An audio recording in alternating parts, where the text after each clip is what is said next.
Muy buenas noches con todos. Para mí muy grato y especial encontrarme en este día en donde vamos a reconocer, gracias, vamos a reconocer a nuestros colegas que están celebrando algunos sus 25 años y algunos también sus 50 años. Mis sinceras felicitaciones también para ellos. El día de hoy vamos a tener una presentación acerca de dos temas que tradicionalmente se ven de manera separada. Y me refiero a dos temas y a propósito que todos estamos al tanto, que tenemos en Lima actualmente el desarrollo de la COP20, desde el 1 de diciembre, ¿sí?, hasta el 12 de diciembre, y son varios de estos temas los que se están tratando también.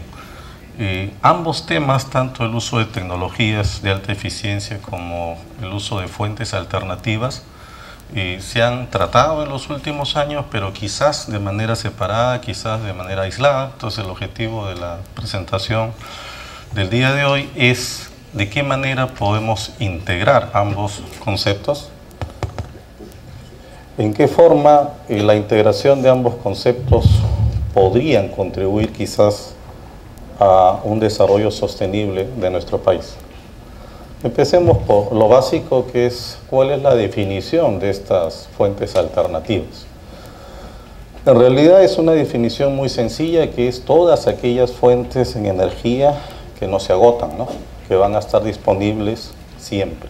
Ejemplo, la energía solar, la energía eólica, la energía de las caídas de agua, la biomasa, la geotermia, etcétera, ¿no? Tradicionalmente se les ha conocido con algunos nombres, quizás para hacerlos más sencillos. También se les conoce como fuentes limpias, no convencionales, alternativas, verdes, etc. Pero en mi opinión no deberíamos de perder el concepto principal, que es fuentes energéticas que van a estar disponibles durante mucho tiempo, ¿no? ¿Y de qué forma lo podemos destacar ello, no? Una alternativa sería que la generación o parte de ella, esta generación eléctrica, la podamos suministrar con este tipo de fuentes, ¿no?, ya sea solar, eólica, por ejemplo. Sin embargo, ello va a estar vinculado con un costo, y en esta lámina ponemos ese costo por kilovatio hora como ejemplo en 7.5 centavos. Como ejemplo nos sirve compararlo con lo que el parque generador podría entregar a través de sus fuentes convencionales, ¿no?, básicamente combustibles fósiles, y por ejemplo podemos decir 4.5 centavos por kilovatio hora.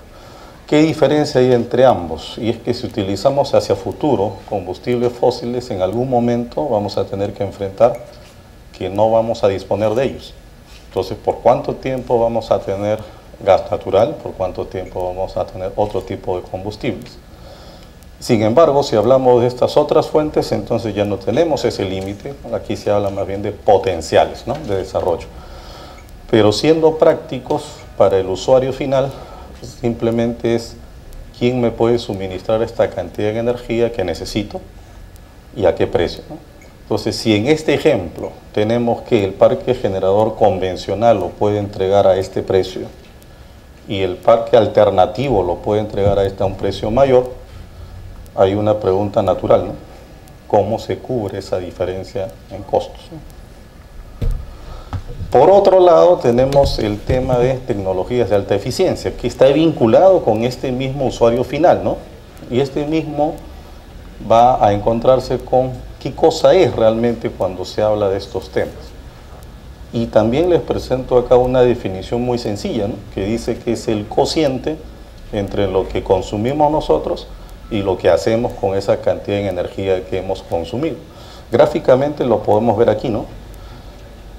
Entonces, ¿se acuerdan? En la lámina anterior decíamos que el usuario final necesita esta cantidad de energía, ya sea suministrado por un parque generador convencional o por un parque generador alternativo. Acá tenemos los 1000 kilovatios hora. Esa es la cantidad de energía suministrada. Si utilizamos un equipo con eficiencia de 80%, por ejemplo, entonces lo que vamos a poder hacer es suministrar 800 kilovatios hora hacia el proceso productivo, hacia el servicio. ¿Qué podríamos hacer? De repente utilizar un equipo de alta eficiencia, ¿no? En lugar de 80, 90% de eficiencia. Si eso es así, entonces la energía que iba a ser 1000 kilovatios hora que el parque generador tendría que suministrar, ahora sería 890. Y surge otra pregunta natural, ¿no? ¿Cómo se cubre la diferencia? Porque un equipo de alta eficiencia tiene un mayor costo inicial, ¿no? Entonces, ¿de qué manera cubrimos esa diferencia? Entonces, ya hay dos preguntas que surgen de manera natural. Y esas dos corrientes, esas dos tendencias a nivel internacional apuntan hacia lo que es la mitigación del cambio climático. Entonces, aquí, como podemos ver en esta gráfica, se habla de dos brazos, ¿no? Se habla de programas a niveles nacionales en otros países que incentivan el uso de tecnologías de alta eficiencia, las buenas prácticas, etcétera, ¿no? Y al mismo tiempo, ¿ya?, en paralelo, en complemento, en sintonía, también se habla de energías renovables, ¿no? Entonces, la idea es qué pasa si integramos ambos conceptos. Se traduce en una mayor sostenibilidad. Por ejemplo, ¿no?, si tenemos una empresa, una industria, un comercio, brinda un servicio o produce algo, ¿no? Entonces vamos a tener los indicadores de competitividad. Esto que estoy produciendo yo, ¿cuántos kilovatios hora se ha utilizado? ¿Cuánto ha costado?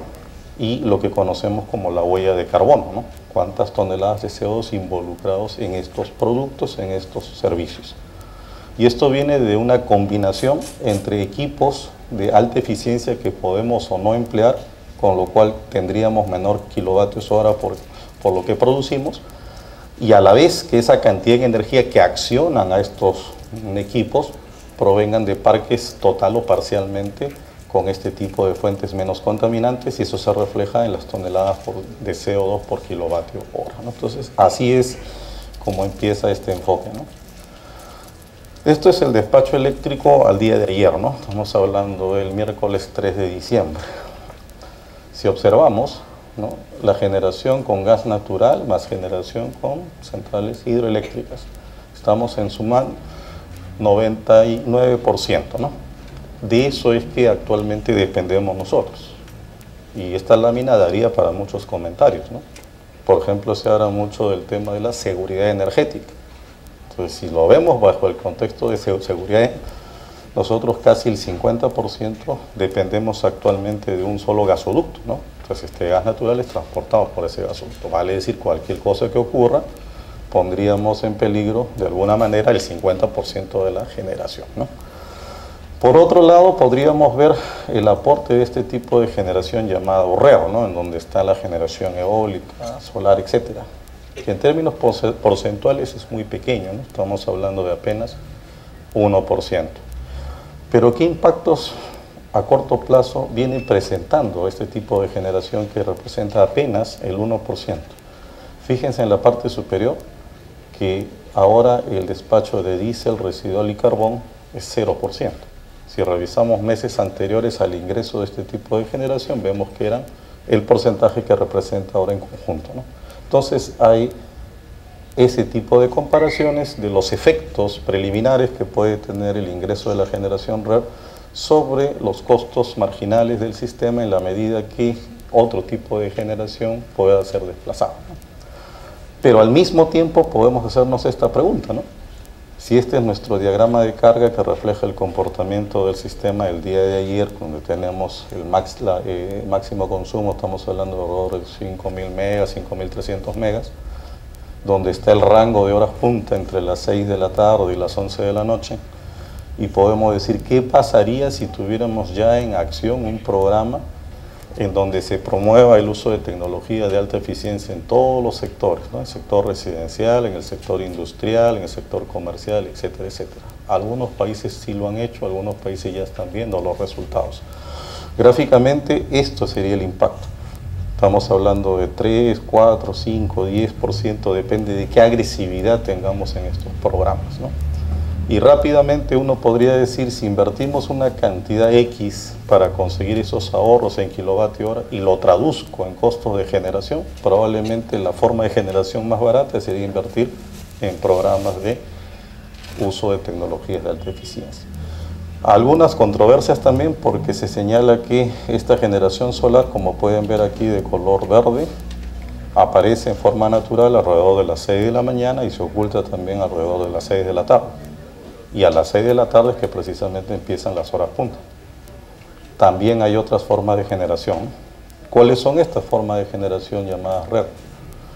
Esto es producto del informe del COES del día de ayer, ¿no?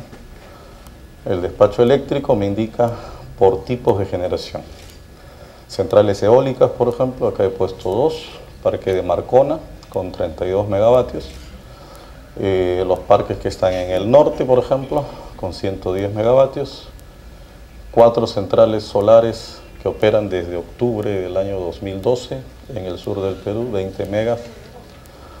Una central solar de 16 megas que también está en el sur del Perú. Una central de biomasa que opera desde el año 2011 con 4,7 megavatios. Y aquí aparece este tema que también genera ciertas controversias, llamado el factor de planta, ¿no? Empecemos por los solares, por ejemplo, ¿no? Fíjense, los solares, estamos hablando de factores de planta de 27 hasta 33%. Entonces, quienes estamos acostumbrados a trabajar con centrales convencionales, ¿no? Centrales térmicas, etcétera, estamos acostumbrados a factores de planta y factores de capacidad mucho más altos, ¿no? Quizás el que se asemeja más es la biomasa, ¿no? Fíjense, con sus 4,7 megavatios, y esto es lo que ha producido el día de ayer, entonces se obtiene 88% de factor de capacidad. Entonces, para el parque generador, para la operatividad de este tipo de centrales, se asemeja más al comportamiento de una central convencional, más no así las centrales solares. Sin embargo, para ser justos con la verdad, a nivel internacional, muchos de los sistemas solares no llegan a tener un factor de capacidad de 0,20, de modo que el Perú se encuentra en una situación privilegiada, ¿no? Es sumamente rentable bajo ese esquema las centrales solares con su tecnología comparado con los mismos sistemas instalados en Europa, por ejemplo, ¿no? Entonces, fíjense los valores que están registrando en el Perú. Y quizás he ahí un valor, quizás el más importante, es que estamos contando ahora con estadística in situ, con estadística local, bajo nuestras propias condiciones de estos sistemas, cómo se comportan. Antes de que estos sistemas entraran al despacho eléctrico, era una teoría, era una esperanza, había muchas dudas. Vayamos ahora al tema eólico, ¿no? Fíjense estos parques que se encuentran en el norte de Perú, que han entrado en operación hace pocos meses, y tenemos un factor de capacidad aproximadamente 50%. Yo me acuerdo mucho cuando recién se formulaban estos proyectos, había una gran controversia porque se señalaba que los sistemas eólicos a nivel mundial están en el orden de 0,3, 0,35% como factor de capacidad. Entonces, cuando observamos 50%, sale de cualquier contexto. Entonces, podríamos decir, aunque habría que hacer un análisis más detallado, por supuesto, que el Perú presenta condiciones sui generis de aprovechamiento de este tipo de fuentes energéticas.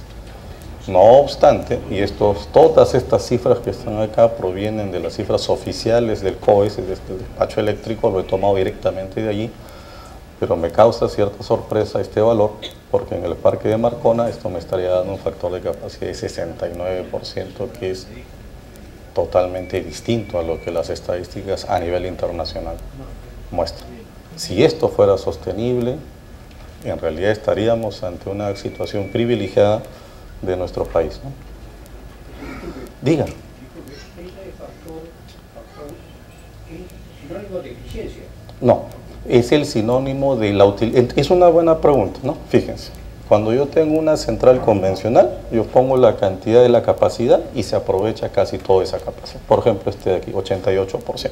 La capacidad instalada es lo que se aprovecha, ¿no? Sin embargo, en este tipo de fuente de generación, como el insumo, el combustible, entre comillas, es el viento, es el sol, es variable.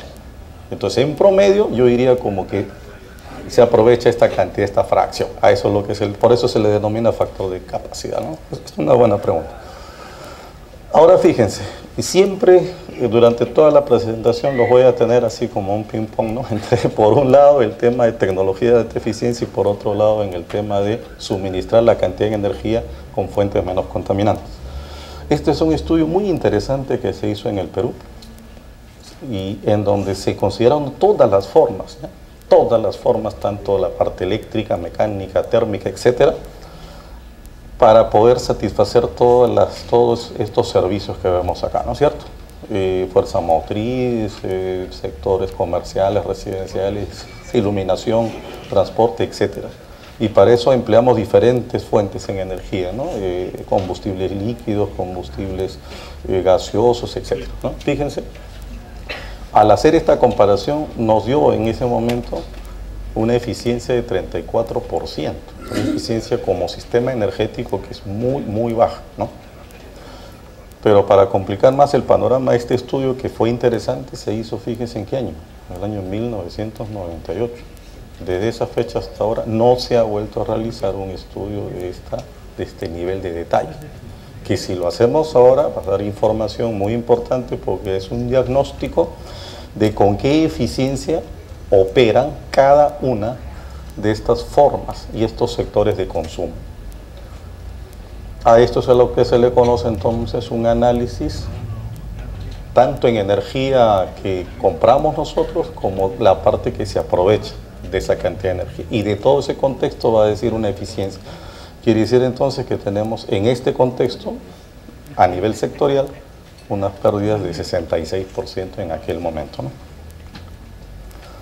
¿Qué se puede hacer entonces? Y hay nuevas tendencias, se habla mucho, por ejemplo, de la norma internacional ISO 50001, que nace de un concepto en base a lo que hemos mostrado y que engrana muy bien en las empresas que ya están certificadas con ISO 9001, con ISO 14001, por ejemplo. El concepto es muy sencillo, entonces vamos a una industria y decimos cuánta cantidad se consume en energía y qué es lo que produce. Entonces sacamos un consumo específico. Y hay algunas cosas que podemos hacer de manera sencilla, ¿no? Que se llaman buenas prácticas, ¿no? Estas buenas prácticas básicamente es estrategias de ahorros mediante la operación y el control de los equipos que ya tenemos, ¿no? Sin hacer sin tener que comprar, digamos, nuevos equipos, ¿no? Y lo que podemos es conseguir impactos del 2 al 10%.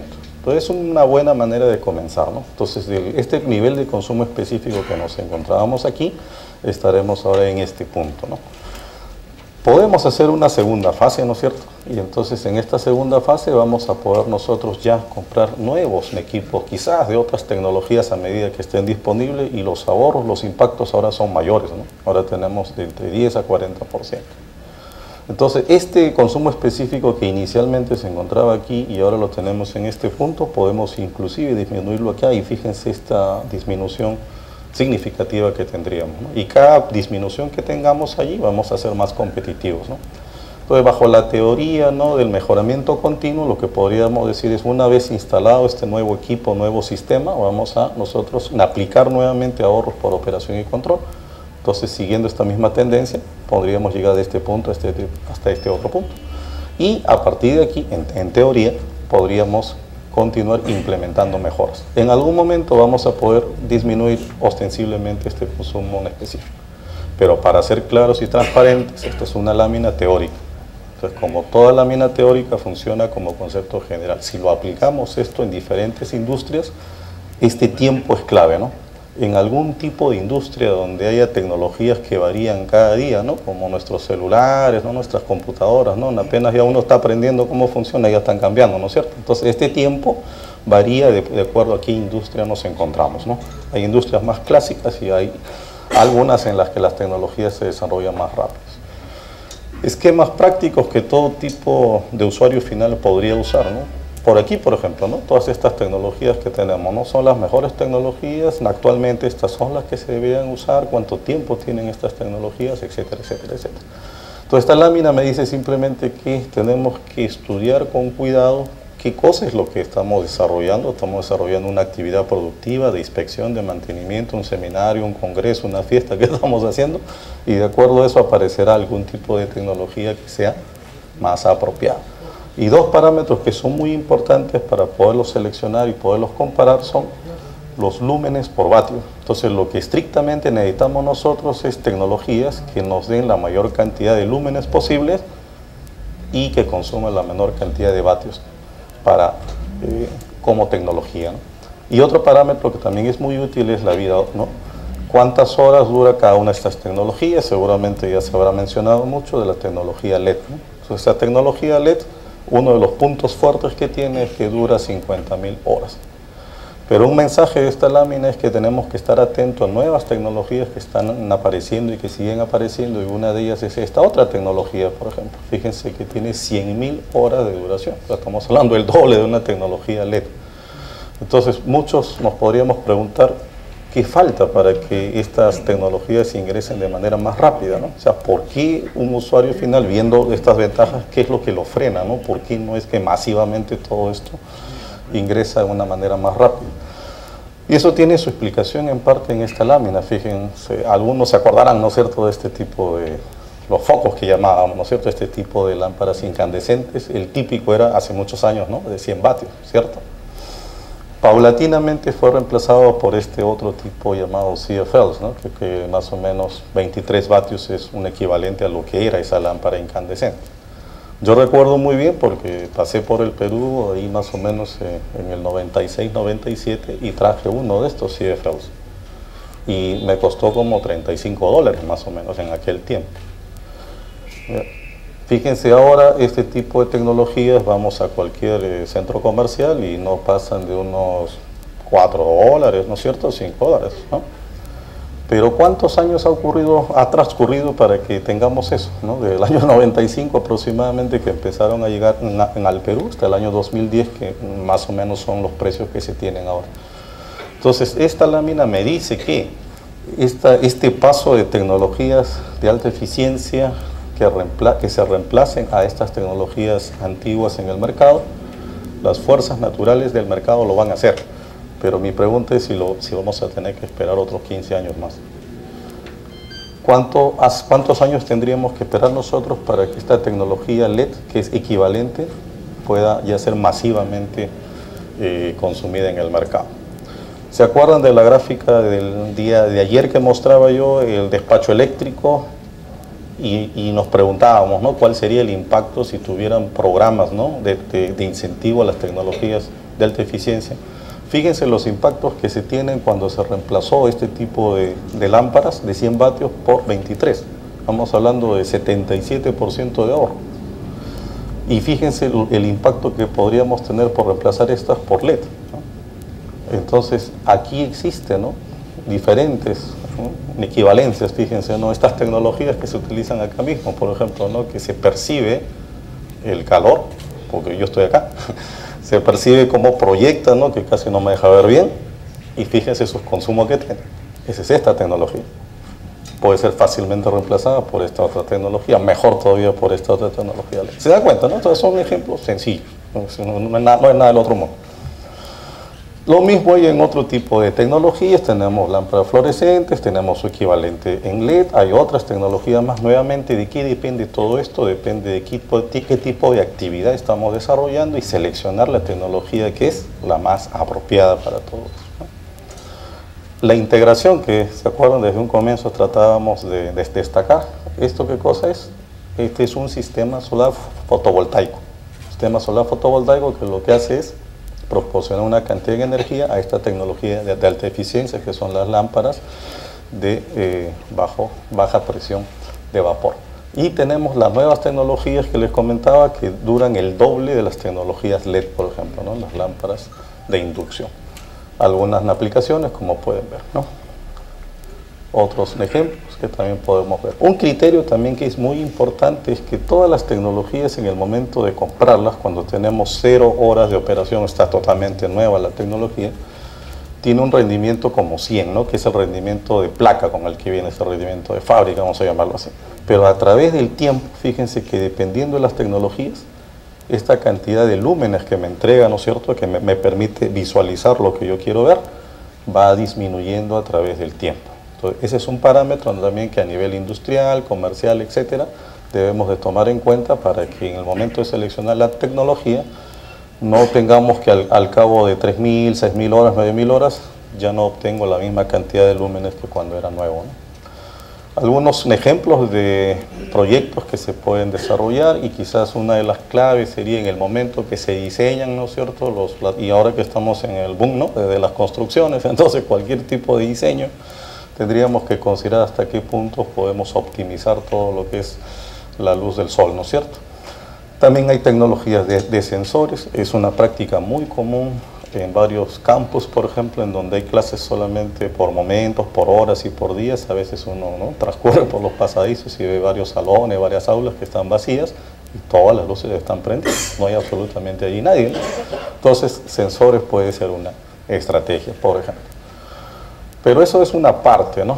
En la industria se utilizan mucho todos estos equipos de diferentes tamaños, ¿no? De 10 caballos, 200 caballos, 300 caballos, dependiendo de qué equipo tenemos que accionar. Entonces, si hacemos un gráfico, vamos a obtener de que todos estos equipos consumen de acuerdo a su potencia, al tamaño, ¿no? Entonces, acá nos ponemos un ejemplo, un motor, por ejemplo, de 60 caballos. Según esta lámina, consume al año aproximadamente unos $35.000 más o menos, ¿no?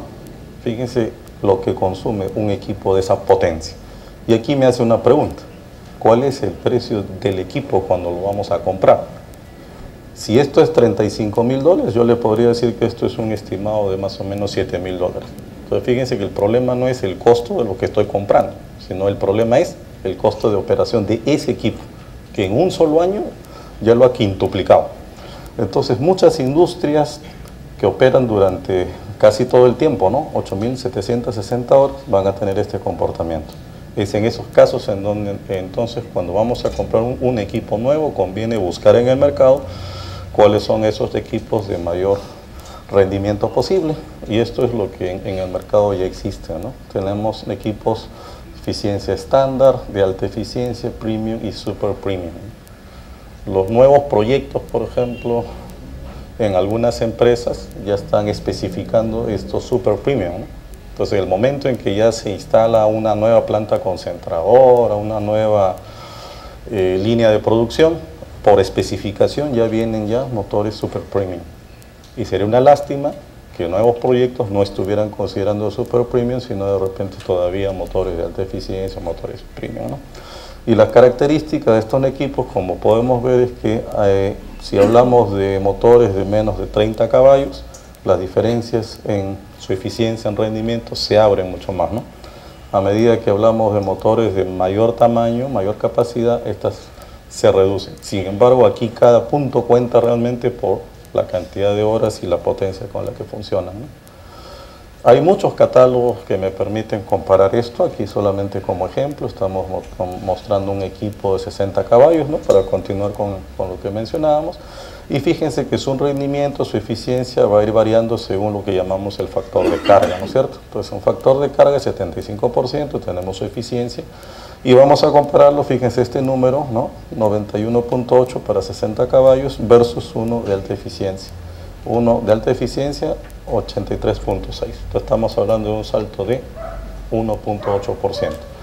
Pero una industria, una fábrica, una empresa no tiene un motor, ¿no es cierto? Tiene a veces 100, tiene 500, 1000, 3000 motores. Entonces allí es en donde un análisis a nivel global, sectorial, podría permitir cuantificar los beneficios que tendríamos a nivel de país de promover estas tecnologías de alta eficiencia. Otro aspecto que también se repite con frecuencia en muchas industrias, en muchas fábricas, es que los equipos trabajan a un bajo factor de carga. Vale decir, es un equipo muy grande para la actividad que realiza, por diferentes motivos. Y estas láminas lo que me dice es que a medida que trabajamos con bajo factor de carga, la eficiencia y otros parámetros se van empeorando. Y eso se traduce finalmente en pérdidas y en sobrecostos, ¿no?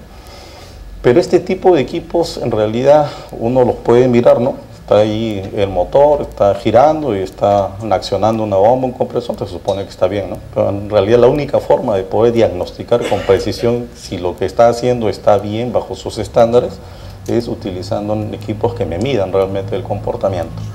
Y acá tenemos una lámina entonces en donde se ve qué es lo que está haciendo mi equipo en función al tiempo, ¿no? Y esto se puede medir pues cada 15 minutos o en el intervalo que creamos conveniente, y fíjense lo que en realidad está haciendo mi equipo. Pero como toda esta charla está hablando de con qué eficiencia está funcionando este tipo de equipos, existen también ya la instrumentación más sofisticada, felizmente con tanta tecnología que hay, que podemos nosotros medir la eficiencia de motores en caliente, en tiempo real, ¿no? Y en operaciones, ¿no?, a la mayoría de ustedes conocen, en donde no tenemos la oportunidad de estar desmontando equipos, llevándolo a banco de pruebas, hacer todo esto. Entonces, estas tecnologías que me permiten en campo, en caliente, poder medir, sirven realmente para hacer un diagnóstico preciso, sobre todo de equipos que han sufrido una serie de cambios, ¿no? Si hacemos eso en una industria para todo el parque, fíjense, podemos tener curvas de este tipo, ¿no? Este tipo de curvas lo que me dice es, acá está mi parque, ¿no?, de 300 motores, 500 motores, 1000 motores, lo que usted quiera, y vamos a establecer por potencias, si los cambiara yo por otro de alta eficiencia, en cuánto tiempo la inversión podría, más o menos se recupera en 1, 2 o 3 años, dependiendo de qué. Este es un parámetro muy sensible, que son las horas de operación, ¿no? Otro caso que en el Perú es muy frecuente, los motores que se averían 2, 3, 4 veces, se les, ¿no?, de alguna manera se acondicionan para que sigan funcionando, pero no sabemos con qué eficiencia. Entonces de repente, ¿no?, está girando, está funcionando, pero sus pérdidas son muy altas. En esos casos, algunas empresas lo que hacen es producir gráficos de este estilo y dicen, no, si mi motor es menos de 30 o 50, ya no me conviene seguir tratando de acondicionarlo, sino que simplemente vamos a comprar uno nuevo, ¿no? O sea, este tipo de gráficas me permite establecer hasta qué tamaño vale la pena que reemplacemos al motor. Y entonces salen sistemas de gestión, ¿no? Sistemas de gestión muy sofisticados o muy sencillos, pero que son efectivos. Que me dice, se malogró alguno de estos equipos, y hay dos posibilidades, ¿no? Se repara, y si se repara, ¿bajo qué técnica, no? La técnica estándar, la que localmente está disponible, o tengo que solicitar una reparación especializada en un lugar distante, o se repara con los estándares que se establezcan para cada caso, o si se reemplaza el motor, lo reemplazo por uno nuevo de las mismas características, o lo reemplazo por uno de alta eficiencia. Entonces, este sistema de gestión funciona así, ¿no? Otros detalles complementarios también, ¿no? Porque de repente hacemos un esfuerzo, compramos todas estas tecnologías premium, super premium, pero normalmente este tipo de equipos, para que accionen a otros, bombas, compresores, necesitan de sistemas de transmisión, ¿no es cierto? Entonces, estas fajas muchas veces no son las que deberían de estar allí. Entonces, si usamos fajas al mismo tiempo de alta eficiencia, podemos tener 4 o 5% de ahorro, fíjense, sobre la potencia del motor, ¿no? Otros ejemplos también que pueden haber para algunos sistemas son los variadores, ¿no? Entonces, si yo instalo este tipo de tecnologías bajo ciertas condiciones, puedo tener ahorro. Entonces, fíjense, si uso un motor de alta eficiencia, sistema en faja de transmisión de alta eficiencia y variador de velocidad, sumo todo ello y los porcentajes de ahorro van a ser cada vez más significativos, ¿no? Y acá viene la explicación, ¿no? Entonces, si trabajamos con algunos sistemas y ponemos estos controladores, fíjense que dependiendo de cuál es la variación del porcentaje de carga de estos sistemas, podemos tener los ahorros cada vez más significativos, ¿no?, según esta gráfica, ¿no? Y lo mismo podemos hacer en casi todo, ¿no? Podemos promover programas de alta eficiencia en sistemas de bombeo, podemos promover programas en sistemas de aire comprimido, y todos ellos son combinaciones de varios componentes, ¿no? También hay un tema muy importante para el Perú. Se ha hecho varios intentos para que se promueva la cogeneración. ¿Cómo se define la cogeneración? Es simplemente la generación simultánea de la parte eléctrica y de calor, ¿no es cierto? Entonces, todo tipo de usuario, empresas que consumen las dos cosas al mismo tiempo, son candidatos para pensar en un sistema de cogeneración. Si ese sistema de cogeneración tiene acceso a la disponibilidad de gas natural, sería mucho más rentable todavía. ¿En qué consiste? Entonces, quiere decir que una industria X que consume, vamos a suponer, esta cantidad de la parte eléctrica, esta cantidad de calor, necesitaría de la red, ¿no es cierto?, de todo el parque generador convencional, una cantidad como 100 para que pueda consumir 36. De calor necesitaríamos una caldera con su eficiencia, necesito 100 para que obtengamos esta cantidad de 80. Entonces, en conclusión, fíjense lo que tendríamos, su eficiencia sería 36 más 80 dividido entre 200 o 58%. Si utilizamos un sistema de cogeneración, entonces consumiendo esta cantidad de 100 al mismo tiempo, ¿no? ¿Se acuerdan que dije que era en simultáneo? Obtenemos 30 de la parte eléctrica, 55 de calor. Sumando, tenemos 85 versus 100, una eficiencia de 85. Entonces, donde haya la oportunidad de implementar sistemas de cogeneración, fíjense lo que podríamos conseguir, ¿no? Pasar de 58% a 85% de rendimiento. Entonces, todo eso es lo que los usuarios finales, nosotros, las industrias, los comercios, podríamos hacer de nuestro lado para optimizar nuestro consumo, primero porque es rentable y a la vez porque tiene otros beneficios más, y por otro lado es en el suministro energético que podríamos hacer nosotros para poder reemplazarlo.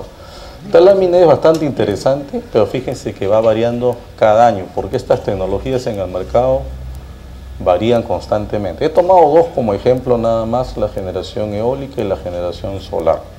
Fíjense acá los periodos, ¿no? Estamos hablando de quinquenio 96-2001, década 2001-2010, estamos acá nosotros entre el 2010 y el 2020, ¿no? Justo al medio. Si vemos la generación eólica, lo que me dice es que estas tendencias, ¿no? Han ido, esta es la velocidad de crecimiento anual a nivel mundial, ¿no? Entonces quiere decir que el boom, el apogeo del crecimiento de esta forma de generación eólica se dio en ese periodo. En el periodo que nos encontramos acá, a nivel internacional, quiere decir que esta tecnología ya no crece tan rápido como antes. Eso no quiere decir nada malo, eso significa simplemente que el mercado ya es más estable. Conclusión, los precios de generación eólica también ya son más estables, ¿no? Mientras que esta generación solar, más bien estamos en el boom en este momento, 2010-2020. Y esto tiene mucha lógica porque en realidad los precios de las celdas solares del año 2010 al año 2014 es 6 contra 1. O sea, se ha disminuido ostensiblemente el precio. Entonces quiere decir que está en pleno, ¿no?, su apogeo en el mercado de esta tecnología. Conclusión, lo que puede pasar es que los precios de generación por kilovatio hora podrían ser un poco menores hacia futuro. Y fíjense que en todos los casos digo que podría, porque este mercado, como le digo, está sujeto a múltiples variaciones. Otro mensaje de esta lámina es que hay diversas formas de generación. Yo he tomado solamente dos, pero existen otras más, ¿no? Está la geotermia, la fuerza del mar, etcétera, etcétera, que ustedes allí lo podrán ver después, pero que cada una de ellas parece tomar su momento, ¿no? Vale decir que por ciertas décadas hay una generación, una forma de generación que es la que tiene más presencia, ¿no? En el Perú, hasta antes del año 2010, no se pensaba en que este tipo de generación se podría dar, ¿no? En realidad todos los cálculos convencionales de todos los sistemas, las tarifas, etcétera, por ningún lado les decía que esto era viable, ¿no? Sin embargo, se decidió que se tenía que hacer. Y varias verdades, varios países lo han hecho así, ¿no? O sea, no ha habido un marco lógico, no ha habido un análisis tan riguroso, simplemente se ha dicho queremos promover a esta forma de generación. Y eso en alguna manera se ha hecho también aquí. Primera subasta red, febrero 2010. Ahí están los proyectos que concursaron y se adjudicaron esta cantidad de energía en aquel momento. Estamos hablando de febrero 2010. Y están acá, justo los 4 solares que ahora ya están generando, que les mostré. Están los sistemas eólicos, que también allí están, ¿no es cierto? La biomasa, que también ya está funcionando. Pero siempre es mucho más sencillo ver para atrás, ¿no es cierto? Siempre todos somos expertos cuando las cosas ya pasaron, ¿no? El reto siempre es, bueno, ¿y cómo veo para adelante? Entonces, situémonos temporalmente en el año 2010 y cómo se consiguieron todas estas cifras. Un parámetro muy importante que sigue siendo controversial, como les digo, es el factor de capacidad, el factor de planta. En ese momento, fíjense, factor de planta, los postores de esta generación solar señalaban alrededor de 26, 21, 26%. ¿Y cuánto estamos ahora? 27, 33%. ¿Se dan cuenta? Entonces, esa información para el Perú es lo más valioso, porque tenemos información de campo real. Los sistemas eólicos, fíjense, 52%, 46%, 43%. Entonces, muchas de las cosas que en teoría nos pueden dar algunos valores, si en el Perú estos proyectos recién son nuevos, lo más importante para nosotros va a ser generar nuestra propia estadística para nuestras realidades. Pero también es cierto que fíjense los precios con los que ingresaron. Fíjense que las centrales solares, 21, 22 centavos de dólar por kilovatio hora, vale decir 5 veces más caro que lo que es el parque generador convencional. Y se acuerdan de la pregunta que había en una de las primeras láminas, ¿no?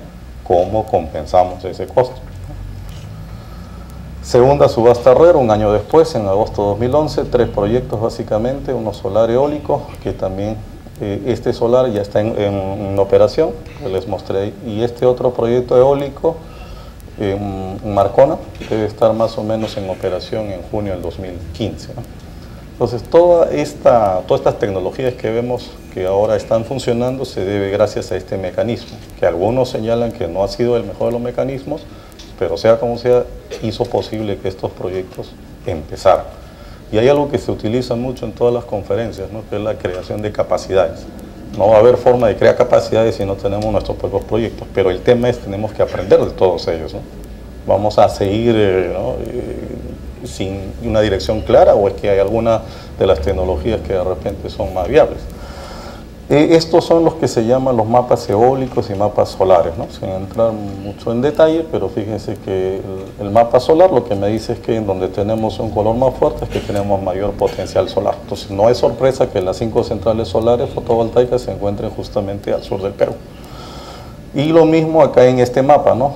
Los parques eólicos que están acá en esta zona, ¿no?, son en el momento 32 megavatios y deben entrar otros más el próximo año, junio que les decía, y acá tenemos los otros que ya están funcionando en el norte. Entonces estos mapas justamente han servido de punto de partida para que los primeros proyectos se puedan basar allí. ¿Qué se necesita? Se necesita información detallada, in situ, de mediciones, para que podamos nosotros aprovechar al máximo, ¿no? Estas son, por ejemplo, el reflejo de mediciones y de condiciones que en el Perú se han producido. Es importante que se desarrolle este tipo de datos, ¿no?, de mediciones. Las características principales es que estas fuentes pueden ser muy bondadosas, pero como ven, tienen su variación. Entonces, el reto para nosotros es cómo gestionar este tipo de tecnologías, ¿no? Acá hay una fotografía del Parque de Marcona, acá están sus características técnicas, como les mencioné, 32 megavatios. Pero no hay que perder de lado de que, si bien es cierto, todos estos sistemas a gran escala conectados con la red se deberían de usar, pero también es importante promover el uso de este tipo de tecnología a una escala muy pequeña, a una escala micro, especialmente para las zonas que están más distantes en el Perú, ¿no? Lo mismo con sistemas solares. Acá tenemos una central solar al sur del Perú de 20 megavatios, ¿no? Como ven, es una superficie bastante extensa y también tiene su ficha técnica, 20 megavatios.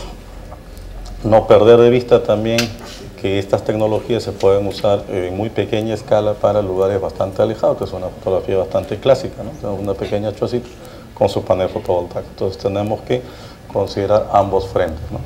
En mi opinión, este es un recurso que todavía Perú no lo ha explotado en toda su dimensión, que es la biomasa. Se necesitaría realmente de investigación más detallada para poder caracterizar cada una de estas formas de biomasa que están disponibles a nivel nacional y ver en cada punto cuál de ellas puede ser más conveniente para nosotros. En Lima hay una de estas centrales que funciona, que les mostré ahí también, de biomasa, y que ya está generando desde el 2011, ¿no? Acá está su ficha técnica también. Esta es una forma de generación que en el Perú nosotros somos expertos, ¿no? O sea, en el Perú la generación con centrales, digamos, hidroeléctricas son ampliamente conocidas, ¿no? Los ingenieros del Perú están rankeados como uno de los mejores en este tipo de tecnología. Quizás el reto para nosotros es si podemos acondicionar esta tecnología que normalmente se ha trabajado en grandes centrales hidroeléctricas para hacerlas en pequeñas centrales a menor escala y quizás con otras tecnologías, ¿no? Pero también esto es importante. Aquí en el Perú se ensayó estos sistemas híbridos, ¿no?, que combinan tanto generación eólica con generación solar. Entonces fíjense, si ponemos un sistema híbrido, en el momento que ya no dispongamos la generación solar en las noches, por ejemplo, todavía tengo esta otra forma de generación eólica. Ambos están conectados, ¿no? Hay un banco, ¿no?, que almacena, ¿no?, la generación de ambos, y acá tenemos a los usuarios que tienen diferentes equipos que consumen esta cantidad de energía que se ha proporcionado en forma simultánea. Entonces es una posibilidad también. Y este es un esquema que a futuro podría ser bastante interesante para nosotros. Se le conoce como generación distribuida o contabilidad neta. ¿A qué se refiere eso? Y lo vamos a explicar con un ejemplo muy sencillo. Tenemos una central solar aquí que inyecta esta cantidad en energía, se transporta por la red. Este usuario sigue consumiendo esta cantidad que normalmente consume para sus operaciones. Sigue esta red en baja tensión y tenemos a esta casa que sigue consumiendo como de costumbre, la cantidad de energía que consume. Pero la diferencia es que esta industria tiene su propia generación solar que la comercializa a la red. A su vez, este pequeño usuario tiene también su pequeño sistema que comercializa con la red. Al final del mes, simplemente se hace una contabilidad neta. Cuánto consumió de la red, cuánto vendió, digamos, a la red. Entonces, este no es un problema tecnológico, ya en muchos países se ha solucionado. El problema es cuál es el precio de transacción del kilovatio hora. Entonces, hay que hacer todo un análisis para que a nivel nacional se aplique ahí. Y ya estoy casi al cierre. Esto también es un tema importante, ya seguramente que han escuchado que hubo una subasta el mes pasado y fíjense la cantidad de paneles fotovoltaicos que se van a comprar para futuro, ¿no? Se habla de un programa masivo de 500.000 sistemas fotovoltaicos, 150.000 ya se han comprometido con estas cifras, ¿no? Entonces, aproximadamente esto representa al mes un costo como de 45 o 50 soles. Entonces ya culmino con esta parte, fíjense en donde el mensaje es de qué manera se alinea, ¿no? De qué manera se habla de tecnologías de alta eficiencia en energía, de qué manera esto tiene un impacto económico, de qué manera tiene un impacto en el medio ambiente, y todo esto es un ciclo, ¿no?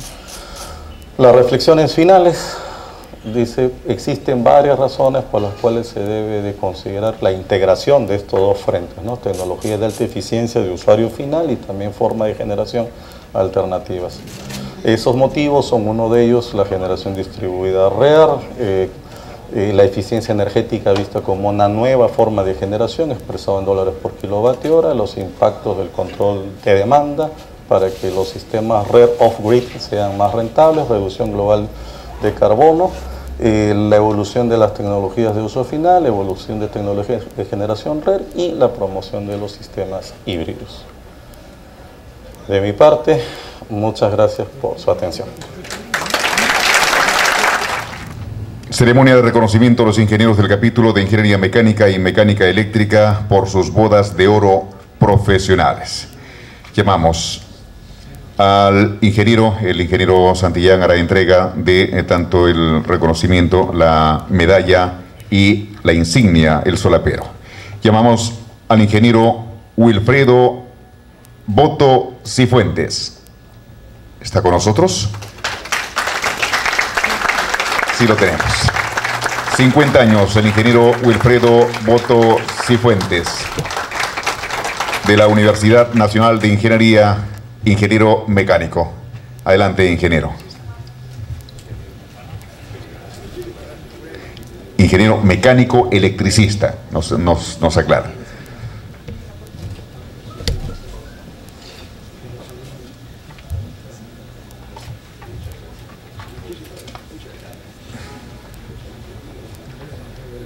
Gracias y felicitaciones, ingeniero Boto Cifuentes.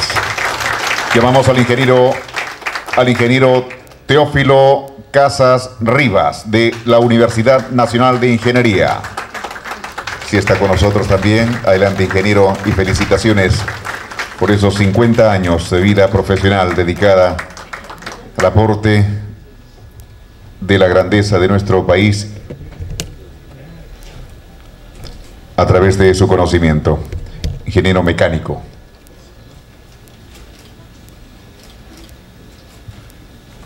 Cabe señalar que esta ceremonia se está transmitiendo en vivo y en directo a través de el canal de televisión en línea del Consejo Departamental www.rtvciplima.com.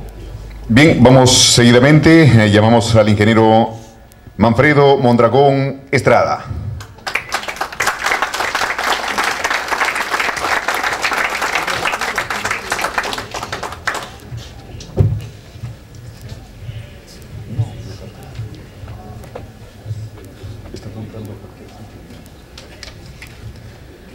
Reconocimiento a los 50 años de labor profesional de los ingenieros mecánicos eléctricos aquí en el Consejo Departamental de Lima del Colegio de Ingenieros.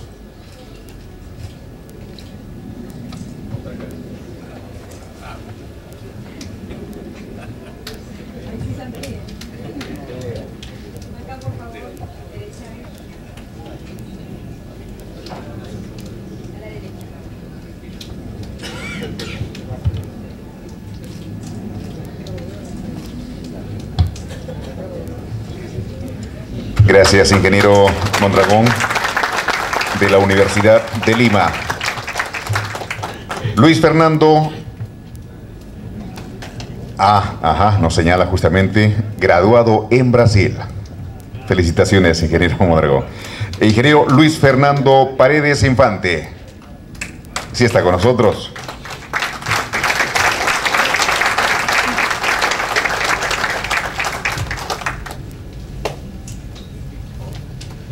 Adelante, ingeniero.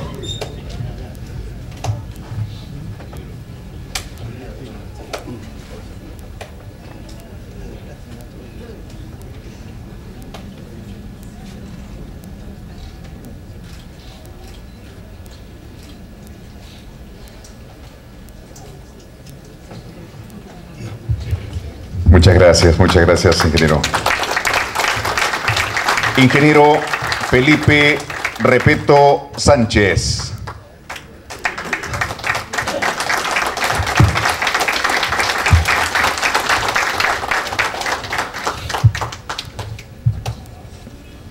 Ingeniero Felipe Repeto Sánchez, de la Universidad de Lima, ingeniero mecánico.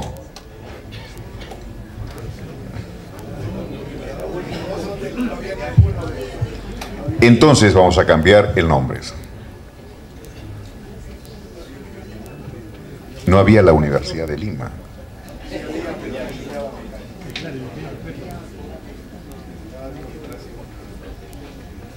Bien, vamos a cambiar el texto. Gracias, ingeniero. Ingeniero Ricardo Gabriel Vargas Romero, de la Universidad Nacional de Ingeniería.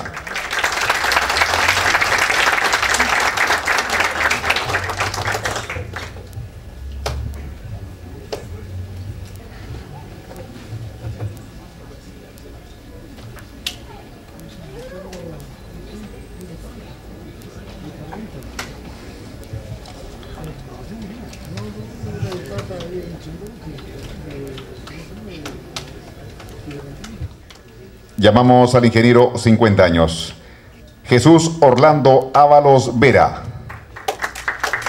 Sí está con nosotros.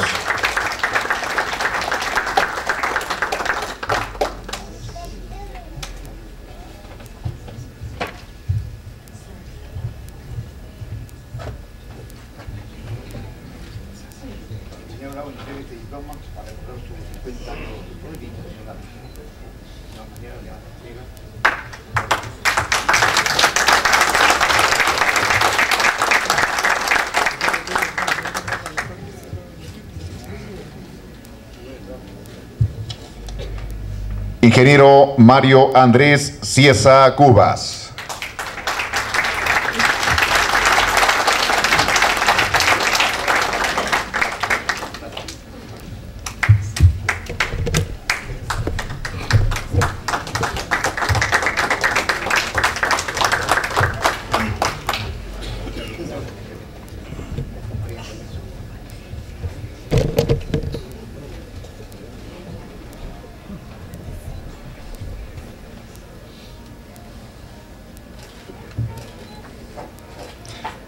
Bodas de oro, gracias, felicitaciones.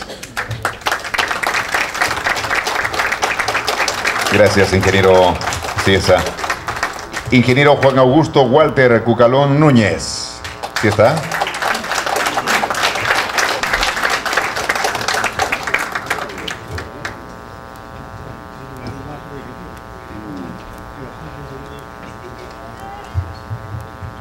Adelante, ingeniero.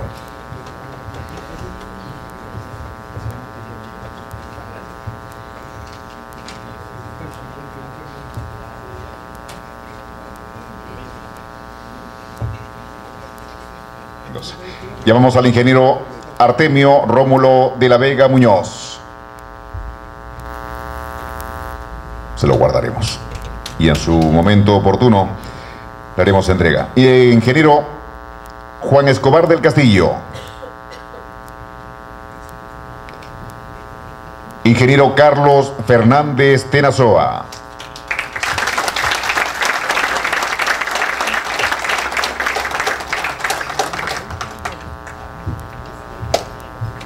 ingeniero mecánico.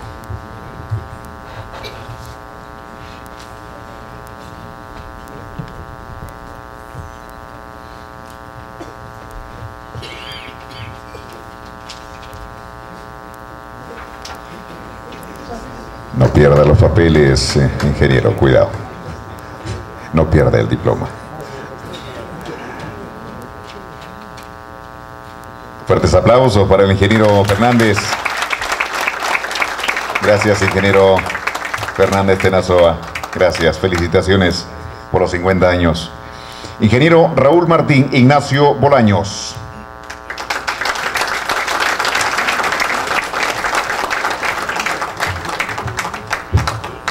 Es emocionante también verse después de mucho tiempo. Muchos de ellos coinciden en esta ceremonia a lo largo de estos 50 años de labor profesional. Ingeniero Raúl Martín Ignacio Bolaños.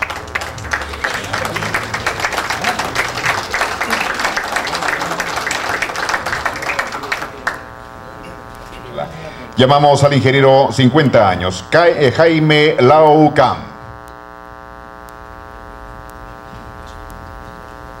Se lo haremos llegar. Ingeniero Luis Arnulfo Lazo Acevedo. Sí está.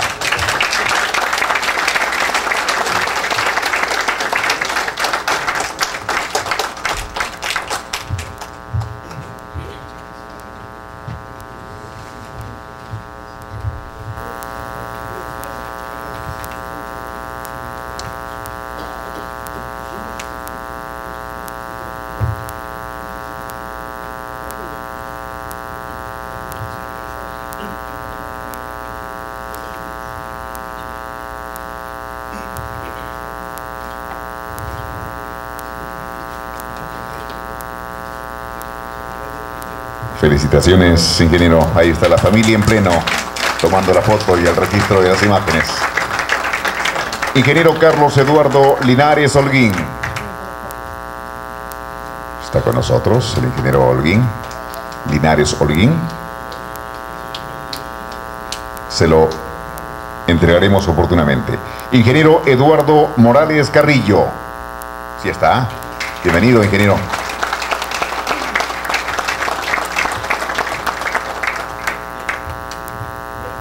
Buenas noches, ingeniero. Adelante.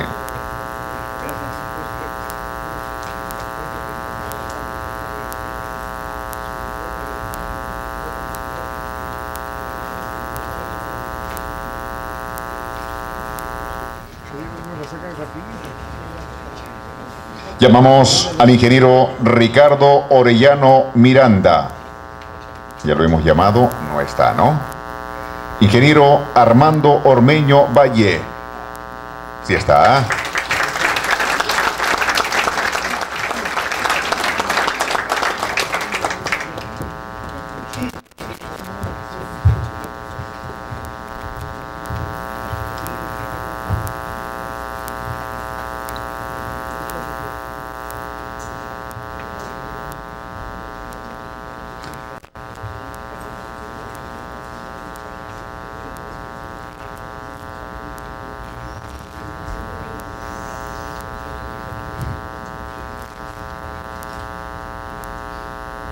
Bien, felicitaciones, felicitaciones.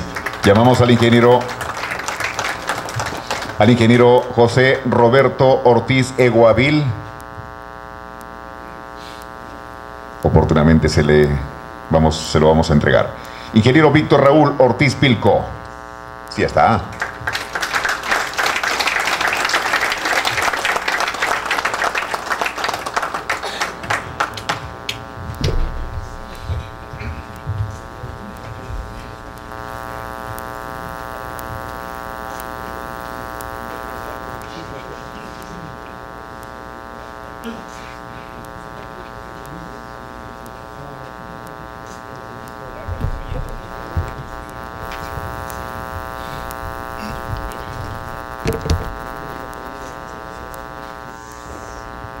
Vamos a llamar. Llamamos al ingeniero Tomás José Palacios Visa. Ingeniero José Leoncio Quirós Bocanegra. Sí está.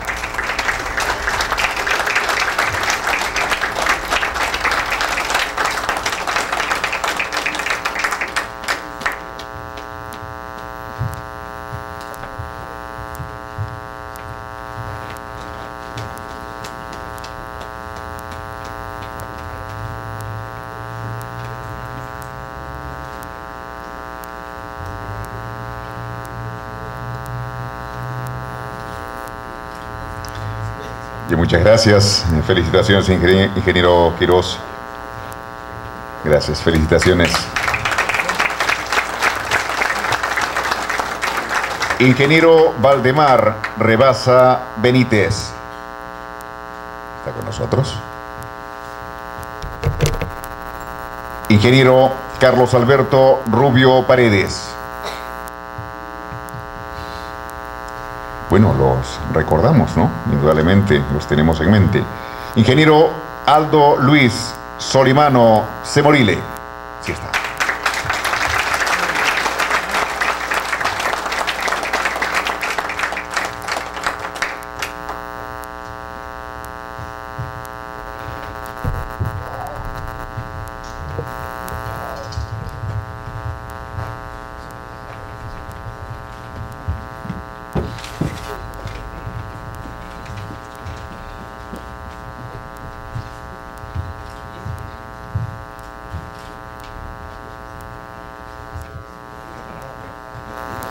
Llamamos al ingeniero Adolfo Matsuo Sueyoshi Furuge. Ahí lo tenemos al ingeniero.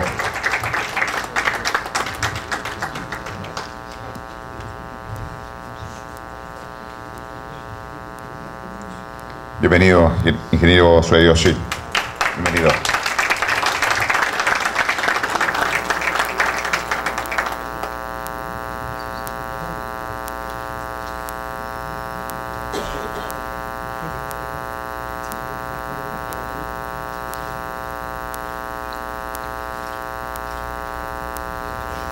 Gracias, gracias, ingeniero.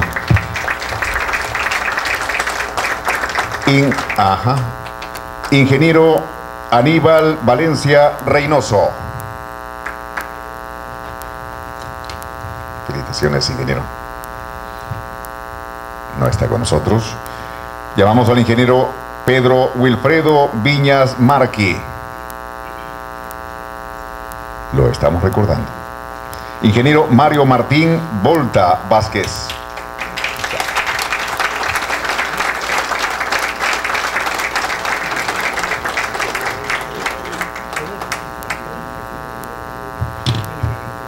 Adelante.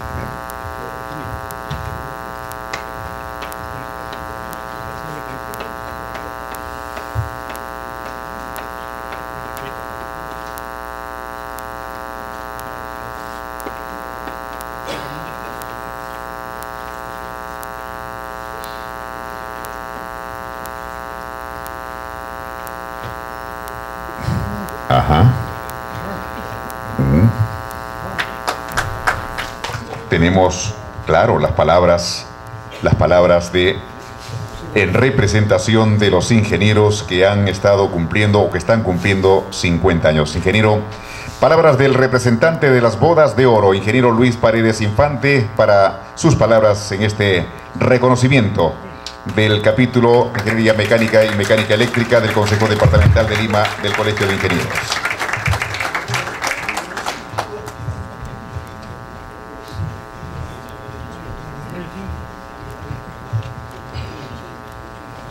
Buenas noches, señor presidente del capítulo de Ingeniería Mecánica Eléctrica, señor ingeniero Neui, señores ingenieros de la mesa directiva, señores ingenieros que nos han acompañado en esta entrega de diplomas, compañeros de la PYME 64 y otros compañeros que también están acompañándonos en esta significativa noche. Señoras, señores, invitados, familiares. El hombre, como el ser humano que es, pleno de sentimientos y de pensamientos, ha creado tradiciones y celebraciones para conmemorar los hitos más importantes y más significativos a lo largo de su vida. Una de estas tradiciones es la de celebrar las bodas de diferentes tipos, de acuerdo a los años que vamos cumpliendo. El día de hoy estamos reunidos aquí en nuestro Colegio de Ingenieros para celebrar nuestras bodas de oro profesionales, las cuales significan 50 años como ingenieros. Este es uno de los hitos, uno de los momentos valiosos de nuestras vidas. Por eso le hemos dado el nombre de un valioso metal, como lo es el oro. Este es el momento, este es el día en el que al llegar a nuestros hogares, después de una jornada de trabajo, creo que debemos detenernos por un momento, poner una música suave, prepararnos un buen trago y reclinarnos en un cómodo sofá y dejar volar nuestra imaginación, nuestros pensamientos y nuestros recuerdos hacia el pasado para poder evaluar lo que han significado para nuestra vida estos 50 años como ingenieros. Este es el momento en el que, con la calma y la serenidad que nos dan los años, evaluemos lo que fuimos como estudiantes universitarios, como profesionales, como empleados, como jefes o como empresarios. Como estudiantes, recordaremos y apreciaremos todo el esfuerzo que nos costó ingresar a la UNI. Y el haber ingresado ya nos hizo integrarnos a esa élite estudiantil de los pocos que íbamos a estudiar ingeniería. Por eso lucíamos con orgullo nuestras cabezas rapadas a cero. Pero ya estando en la UNI, reviviremos con nostalgia todo el sacrificio y esfuerzo que tuvimos que hacer para mantenernos y avanzar en la especialidad que habíamos escogido. Y cuando recordemos nuestra ceremonia de graduación, veremos cómo con una amplia sonrisa en la cara recibimos nuestro título de bachiller. Entonces nos dimos cuenta que las innumerables amanecidas estudiando, los fines de semana sacrificados preparando las prácticas y las láminas de diseño, que el no haber ido a muchas fiestas o el no haber realizado algunos viajes, todo ese sacrificio valió la pena. Ya éramos ingenieros. Pero yo creo que todos los esfuerzos y todos los sacrificios que hicimos para graduarnos de ingenieros en la UNI no pudieron ni podían prepararnos para todos los problemas y vicisitudes que íbamos a enfrentar en nuestra vida profesional como ingenieros. Ni tampoco podían prepararnos para las satisfacciones que íbamos a disfrutar gracias a la misma. Recordaremos cuán duros fueron los primeros años debido a la inexperiencia, las fallas y errores que cometimos, los cuales muchas veces fueron motivo de burla, de crítica o de despido. Recordaremos cuán duro fue manejar el personal con el que trabajábamos, porque ellos tenían más experiencia o más cancha que uno. Recordaremos que aprendimos a las malas y a las buenas, que si queríamos progresar teníamos que dar o ser más que los demás. Teníamos que trabajar más duro y aprender más cosas. Aprender a trabajar en equipo y que el éxito de tu trabajo dependía no solo de ti, sino también de quienes trabajaban contigo y de quienes te rodeaban. Recordaremos también la satisfacción y el orgullo que sentimos al recibir nuestros primeros sueldos, al obtener nuestros primeros logros profesionales por trabajos bien hechos. Recordaremos cuando ya podíamos comprarnos con nuestra platita la ropa más fashion, cuando podíamos invitar a la enamorada a los mejores sitios y cuando pensábamos en comprarnos el auto más chévere para poder conquistar a la secre más bonita en el trabajo. Es así, compañeros ingenieros, como deberíamos iniciar este viaje inolvidable hacia nuestro pasado, hacia la tierra de nuestros recuerdos, viaje que nos invita, al cual nos invita esta celebración de nuestras bodas de oro profesionales. Ya el resto del viaje se lo dejo a cada uno de ustedes, a las luchas que cada uno de ustedes ha dado en busca de su desarrollo personal y profesional, a la lucha por los diferentes logros que cada uno de ustedes ha obtenido y a su esfuerzo y sacrificio para lograr realizarse en el aspecto familiar y profesional. En esta celebración de nuestras bodas de oro profesionales, permítanme expresarles a todos ustedes, compañeros,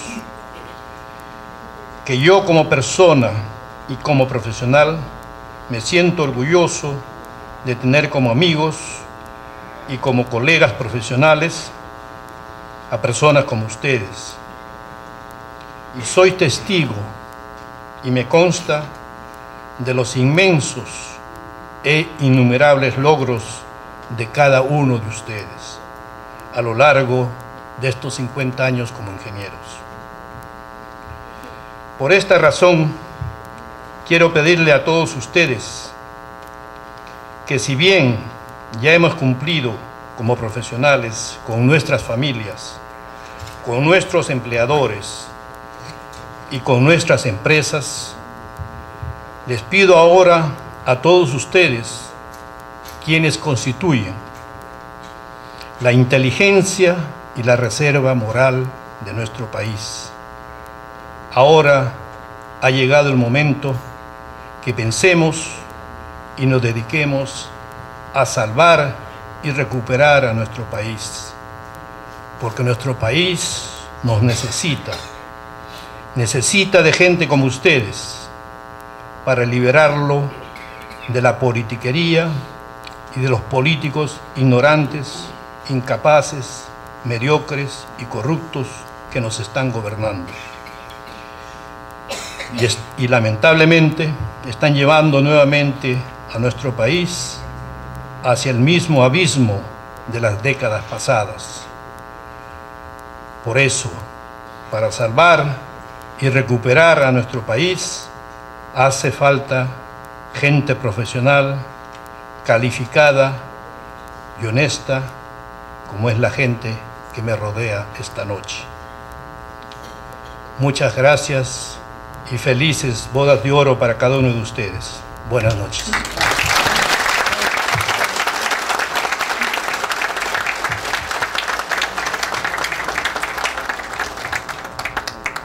Muchas gracias, ingeniero Paredes Infante. Felicitaciones igualmente por los 50 años. Felicitaciones a cada uno de ustedes que han recibido este reconocimiento de parte del capítulo de Ingeniería Mecánica y Mecánica Eléctrica del Consejo Departamental de Lima del Colegio de Ingenieros del Perú.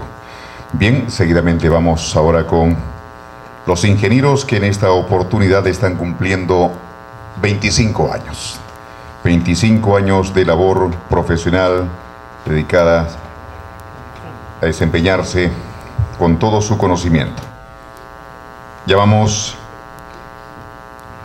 al ingeniero Manuel Antonio Charamé Parragués.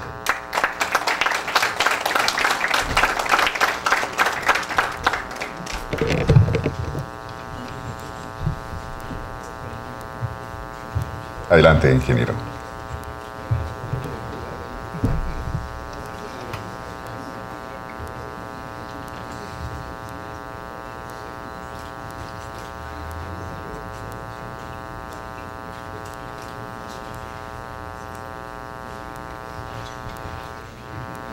Ingeniero Carlos Gilberto Herrera Leverato. Sí está. Ingeniero, adelante.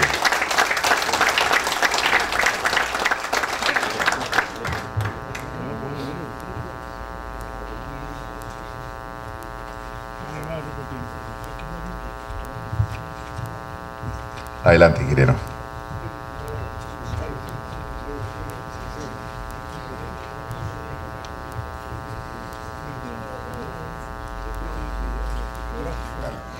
Ingeniero José Ángel Olazábal Castillo. Sí está con nosotros.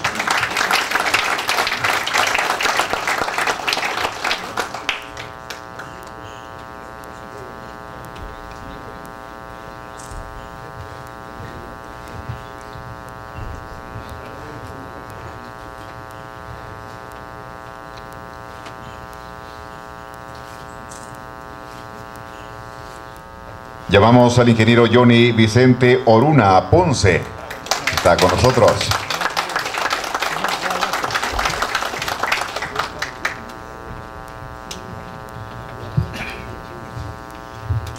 Buenas noches, ingeniero.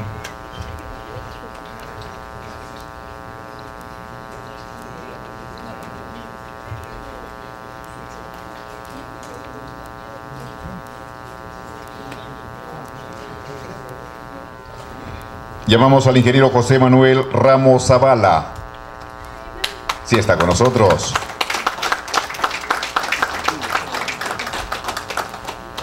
Bodas de plata. Homenaje a los ingenieros que han cumplido 50 años y 25 años. Buenas noches, ingeniero. De la UNI nos indica y nos resalta. De la UNI.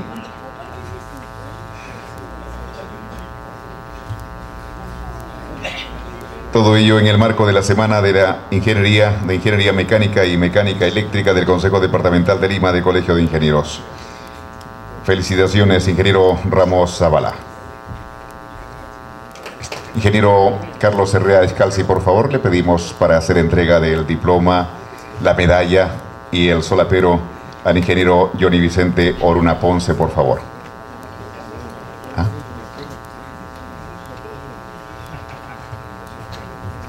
Ajá, Eleodoro Vázquez Vázquez. Es el ingeniero Eleodoro Vázquez Vázquez.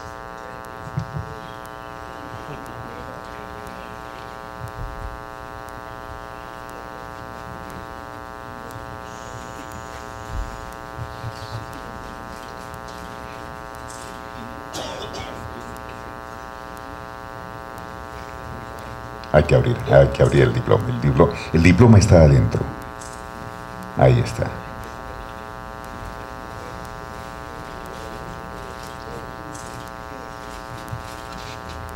Años.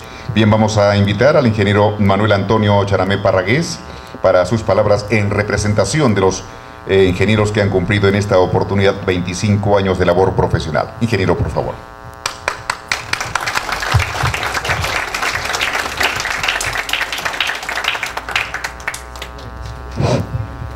Buenas noches. Buenas noches. Ingeniero Carlos Herrera, un honor estar presente donde usted esté presente. Ingenieros de la mesa directiva del Colegio de Ingenieros, ingenieros que nos acompañan. Hoy día, bueno, me avisaron hace media hora que tenía que expresarme, pero la verdad que en estos casos prepararse es dejar un poco las cosas de costado. Nosotros somos ingenieros que vienen de ingenio y vamos de todas maneras a improvisar. Y un día tan emotivo como es el día de hoy, yo creo de que más que todo es hablar con el corazón. Y si el corazón lo tenemos en nuestro lado bien puesto, podemos expresarnos. La verdad es que estoy bastante emocionado y agradecido con esta invitación y esta distinción que nos da el colegio, que es nuestro colegio, como nos dijo el maestro colegio ingeniero que me antecedió en la palabra. Nosotros estamos 25 años, estamos casi a la mitad de nuestra vida profesional, Dios mediante. Venimos de esta generación, de la generación del 80, una generación que nos tocó momentos muy difíciles, como todos ustedes saben, en nuestro país, pero nuestros antecesores son de la década del 60, una década muy importante también en ingeniería y también en el país, ¿no? ¿Cómo olvidar? Yo soy del norte, en mi tierra, era una leyenda viva hasta que Dios ahora lo tiene en su gloria, nuestro recordado ingeniero, don Mario Samay Bollo, ferreñafano con quienes habla, rector también de la Universidad de Ingeniería, y bueno, la historia lo recuerda como el hombre que democratizó de alguna forma la educación y la ingeniería en este país. Seguro don Carlos Herrera recuerda bien sus pasajes. Y también en nuestra formación profesional, cómo no agradecer a los que nos tocó vivir. Nosotros en la UNI, no, por favor, no se sientan ofendidos algunos colegas de otras universidades, pero en la UNI teníamos más que profesores, teníamos maestros, teníamos amigos. ¿Cómo no olvidar? Y bueno, disculpe, ingeniero Herrera, si lo menciono, al ingeniero Herrera, una leyenda viva de la ingeniería, para quien pido un fuerte aplauso de reconocimiento.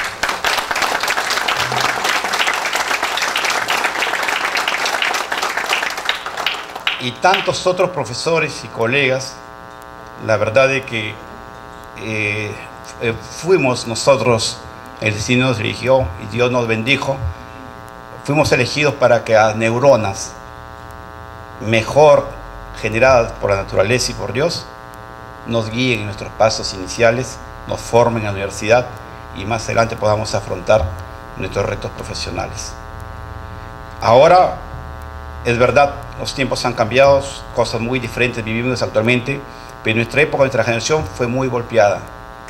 Fue bastante golpeada. Usted recuerda la década del 80, pues en el 90, cuando un día anocheció y costaba 20 centavos el pan y al día siguiente costaba 2 soles, ¿no? Y todas estas cosas que pasaron.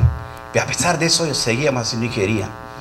Un día mi hija, que estaba comenzando a estudiar ingeniería, me pregunta: papá, ¿y de cuándo más o menos hay ingenieros y ingenios en este país? Digo, hace muchos siglos. Muchos siglos. No es de ahora. El colegio sí, se creó justo el año en que yo nací, porque haciendo una broma a mi hija, le decía, sabían que Manuel Echanave iba a nacer y iba a estudiar ingeniería y tenían que crear un colegio, por eso hicieron el colegio ese año mismo. Pero es mentira, le hacía para refrescarle sus neuronas. Pero le digo, muchos años de ingeniería, digo, hija. No olvidar, por ejemplo, disculpe si solo conozco el norte, mi tierra, el canal Taimi es obra de hidráulica, de ingeniería, de mis ancestros mochicas. Yo apellido Chanamé, apellido Mochica. Y si usted se va a Puno, a Cusco, a los andenes y toda la ingeniería, se va a Chincha, hasta ahora los canales que siguen usándose en la época del señor de Chincha, el hombre que el mismo Pachacute le temía, el que tenía más de 4.000 naves, ¿no?, en el océano. Entonces hace muchos años esa ingeniería, le digo, hija. ¿Cómo olvidar que aquí existió pues un Santiago Túnez Mayolo, un Pedro Ruiz Gallo? ¿Cómo olvidar que toda la vida hemos hecho ingeniería, le digo, hija? Y eso hay que transmitirle a los jóvenes, ¿no?, que nuestra historia se ha generado muchísimos años atrás, muchísimos siglos atrás. Ahora nos vienen a hablar, por ejemplo, del Niño. Mis ancestros, muchicas, desaparecieron por el Niño. ¿Sí? Muchísimos años. Ahora hablan de calentamiento global y están hablando de la COP. A veces es mucho más antiguo. No se genera con la EPE en el siglo XX ni en el año 70 en los Estados Unidos. Las tareas también bastante, estamos en medio de recorrer. Los colegas y maestros que ya nos han antecedido y que están en los 50 años, me alegra bastante que el ingeniero que hizo uso de la palabra nos diga: tenemos todavía bastante por recorrer y tenemos que seguir haciendo algo por nuestro país y recuperarlo. Nunca me voy a olvidar de unas palabras, y disculpe, ingeniero Herrera, estando presente, un día cuando me mencionaba en una clase: este país será mejor el día de que no celebremos, estamos próximos a las Navidades, no celebremos las Navidades con pavo, sino con un buen y rico ceviche. Recuerda, ingeniero, ¿no? Jamás nos vamos a olvidar de los maestros. No les quito más su tiempo. La verdad que soy brindar, y si quiere echarle la mano a tanta neurona bien formada. Gracias por todo. Muchas gracias, buenas noches. señor presidente del capítulo y miembros de la mesa de honor, directivos, colegas todos. Es para mí sumamente grato poder compartir con ustedes, aunque sea unos momentos. La vida es bastante agitada y hoy día buscábamos, por ejemplo, y como colegio de ingenieros no puedo dejar de mirar los temas que son de la propia institución. Hoy día celebran su día también los odontólogos y calculamos con el tiempo si nos daba o no el tiempo para ir, saludarlos y regresarlos, y ya no nos dio. Veníamos de una reunión con los médicos discutiendo algunos temas. Les voy a contar algo sobre eso respecto a las instituciones, a los colegios, a proyecciones que hay. Y más temprano habíamos estado en la COP. Entonces, en la COP, y aquí les estoy contando algo, ustedes saben que hay dos, digamos, formas distintas de participar. De un lado es un foro abierto a todos, en el cual se presentan temas vinculados con el cambio climático. Entonces uno puede entrar, ver, escuchar, preguntar. Pero hay otro foro en que son los representantes de los países o los representantes de las organizaciones que tienen algo que decir, que tienen una capacidad de elegir, digamos, como a los dialogantes. Y los ingenieros tienen una participación, pero los ingenieros están representados a través de lo que se llama la Federación Mundial de Organizaciones de Ingeniería. En inglés sus siglas son WFEO, y en francés, la sede está en París, se llama FMOI, F-M-O y latina. Entonces, como FMOI o como WFAO, representan a la ingeniería en el nivel del mundo, y es importante que los ingenieros tengan algo que decir, porque en realidad tienen mucho que decir, y cuando dicen cosas ciertas, sensatas, basadas en conocimiento, en experiencia, en ciencia y en realidad. Pero quien en su mayoría representa la WFAO en este caso es el Colegio de Ingenieros. Entonces nos habían encargado, nos habían encomendado las tareas de representarlos y asistir a algunas de las mesas de diálogo. Así que fue un día bastante agitado, pero en la agenda estaba una visita al capítulo por su semana, y aquí estoy. En el tema de la WFAO hubo algo que me pasó por la mente que me pareció bastante interesante. Vi, y creo que la mayoría de nosotros vimos, un cambio importante en el mundo cuando se produjo el primer shock petrolero, el primer embargo petrolero en los años 70. ¿Por qué? Porque el precio del barril de petróleo pasó de costar $3 en el año 73 a $30 en el año 80. Entonces, en un lapso, en un periodo bien corto, el precio se subió en 10 veces. El precio del barril de petróleo es un precio simbólico bastante representativo del costo de la energía en el mundo. Y especialmente en nuestra profesión, en mecánica y en electricidad, el diseño de los equipos, el diseño de los sistemas, no es un óptimo técnico, es un óptimo económico. Y en ese óptimo económico casi siempre es un contrapeso de los costos de inversión contra los costos de operación y mantenimiento. Pero cuando de por medio está la energía, casi siempre el costo que pesa más es el costo de la energía, es el costo del combustible. Entonces, si el punto de diseño sobre lo que se había hecho el mundo anterior al 73 se hizo basado en una premisa: costo de la energía, barril de petróleo a $3, con el barril de petróleo de $10, el punto de diseño tenía que variar. Hay, por cierto, también influencia de elementos tecnológicos, mejores materiales, mejores métodos de producción, mayor precisión, pero todos guiados, todos impulsados por aquello de reducir los costos de combustible vía mayor eficiencia. Y eso lo hemos sentido en el mundo y lo hemos ido sintiendo por años y años en el mundo. El precio de la energía siguió trepando con el tiempo. Este año llegó a estar en algunos momentos $100, $110 el barril y estuvo así por algún tiempo. Hoy bajó algo, tiene esas variaciones, pero creo que significó el motor de un cambio de época, o sea, el parámetro sustancial de un nuevo punto óptimo para la economía, a la que contribuyen todos los ingenieros. Y me hacía esta pregunta, el cambio climático, ¿qué representa para nuestras vidas? ¿Qué representa para nuestro mundo? ¿Qué representa para nuestra profesión? Representa otro cambio de diseño. Representa otro cambio de punto de diseño porque las necesidades son distintas, las exigencias son mayores. Pero ¿por qué no se puede reflejar? La pregunta va a estos términos: ¿de qué sirven todos estos forums si no hay algo que permita transmitir la señal, transmitir el mensaje? ¿Por qué el mensaje no llega? Porque simplemente el elemento está en lo que se llaman externalidades. Entonces, los costos que siempre han contado son los costos de la inversión y de la operación, más mantenimiento, ¿no? No los costos del daño ambiental.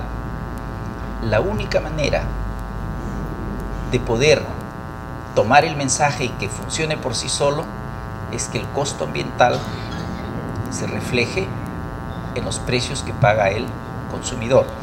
Curiosamente, en el país lo tenemos. Alguna vez me pregunté por qué se pagaba un impuesto selectivo al consumo para los combustibles. ¿Por qué, por ejemplo, hasta la gasolina de 84 octanos pagaba en algún momento un impuesto selectivo al consumo, o el diésel 2? La razón era porque fuera un bien suntuario, o sea, tenía lo mismo que, o sea, tenía o le aplicaban el concepto que le aplicaban al oro, a las joyas, a las piedras preciosas. ¿Por qué había que aplicarlo a los combustibles? No era por el efecto de bien suntuario, era porque tenía dos efectos. Uno, un daño sobre la salud.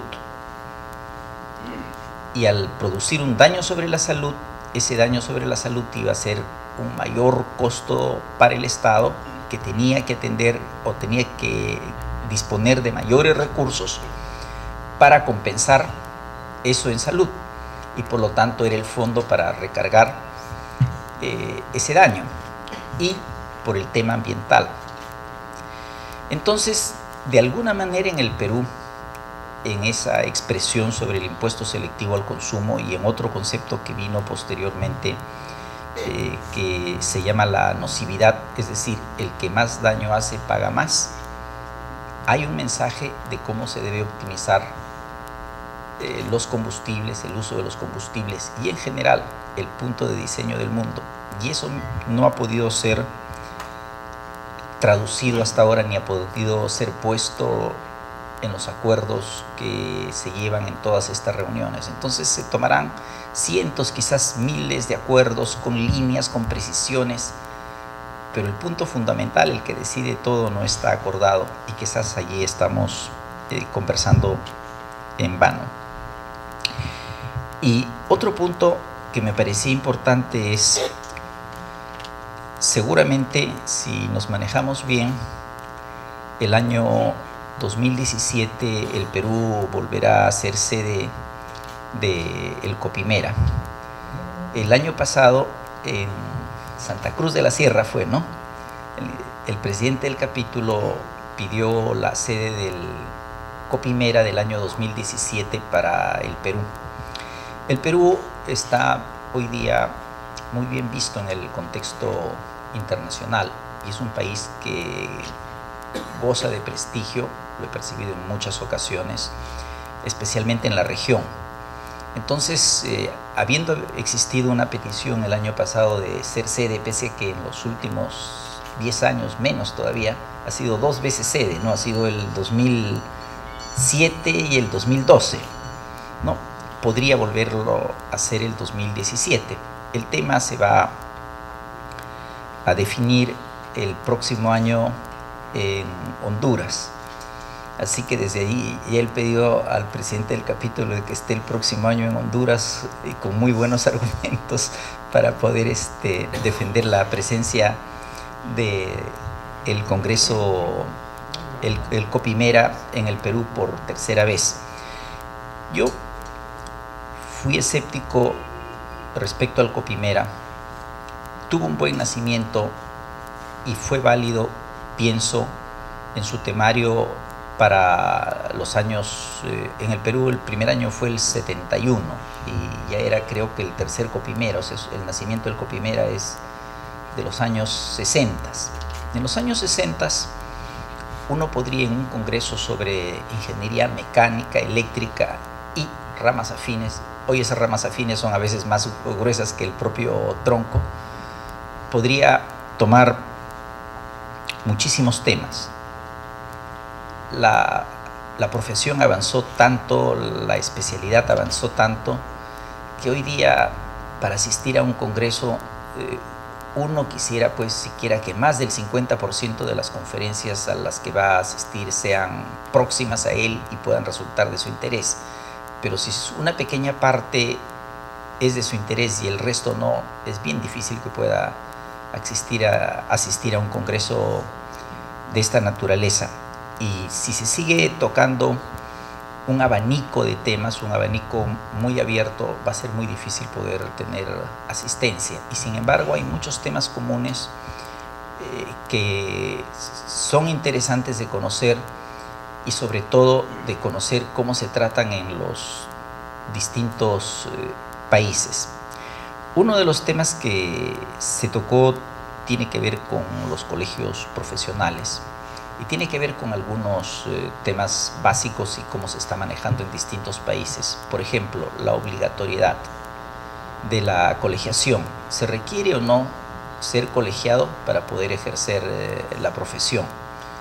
Otro tema es cómo se trata al que ha estudiado en el extranjero y viene a ejercer en el país.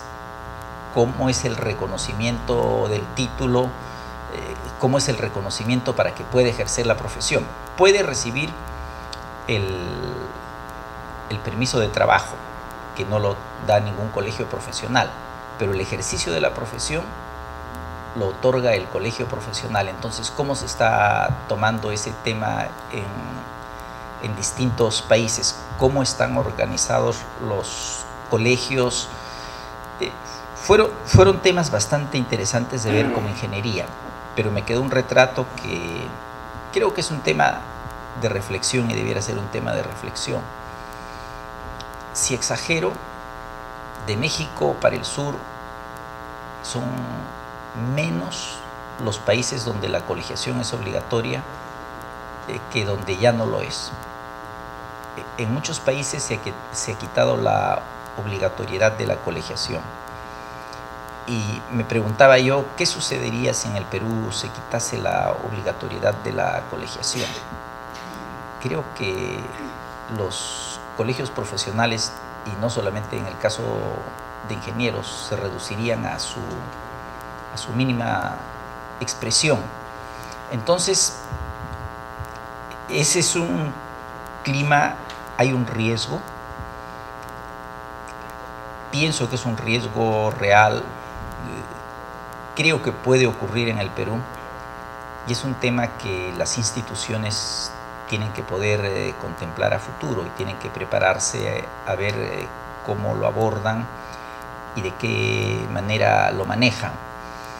Y también junto a temas como estos que tienen que ver con la institucionalidad, hay muchos otros temas de la vida nacional.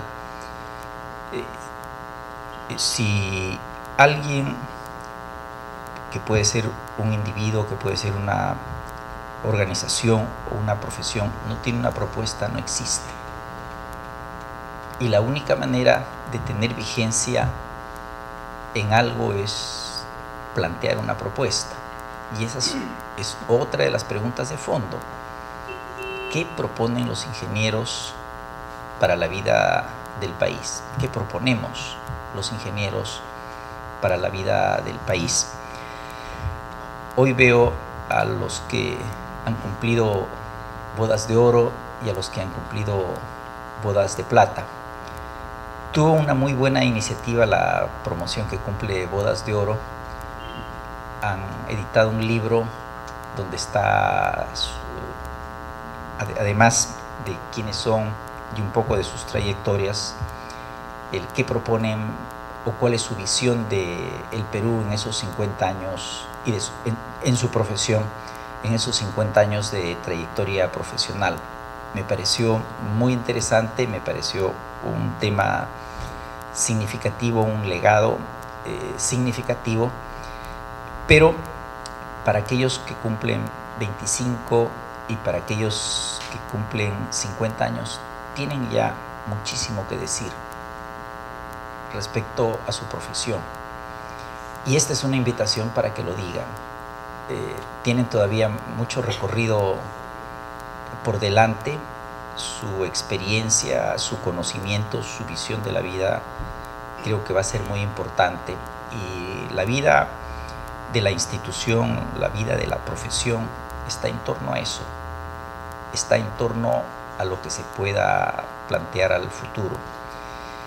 Me queda entonces la imagen de que hacia adelante hay muchas cosas que se tienen que modernizar, hay muchas cosas que se tienen que revisar, que se tienen que mirar respecto a los nuevos tiempos, respecto a los retos que vienen hacia el futuro, que hay las opciones de adelantarse a los problemas que pueden venir en el futuro, que esas opciones son al mismo tiempo fuente de oportunidades.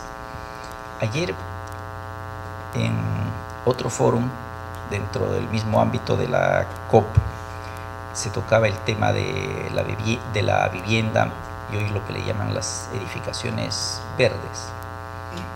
Visto lo pasado en el planeta, visto el riesgo del cambio climático, vista la necesidad de poder tener un desarrollo realmente sostenible, un desarrollo que preserve recursos, que no destruya recursos, hay muchas modificaciones. El mundo que hemos construido, lo que hemos construido, fue bueno, fue válido para una época. Hay una época distinta, hay un mundo que construir de nuevo y creo que eso es lo que nos espera. Les quería dejar estas ideas en las mentes, aprovechando esta semana, aprovechando la ocasión de darles un mensaje y cumplir con aquello para lo que fui invitado. Declarar clausurada esta ceremonia y esta semana, aunque mañana entiendo que hay una cena que será la que dé real final a la semana de la profesión. Muchas gracias. Bueno, en primer lugar, agradecer las palabras de nuestro decano nacional, el ingeniero Carlos Herrera Descalzi. Muchas gracias, por favor, por estar aquí presente y poder igualmente compartir con todos nosotros, con los ingenieros que han cumplido los 50 años y 25 años respectivamente, e igualmente con los ingenieros que nos acompañan y que están presentes precisamente porque quieren a su capítulo, a su colegio de ingenieros, y por eso que están presentes en estos grandes eventos. Creo yo que de alguna manera esta semana que está culminando hoy realmente hemos querido transmitir a todos los colegas, ¿no?, mediante las conferencias, mediante los brindis, etcétera, compartir esos momentos de la ingeniería y del apoyo tanto de todos los profesionales que están presentes y de los que han estado en todos estos días, e igualmente el auspicio de algunas empresas que han hecho posible precisamente el éxito.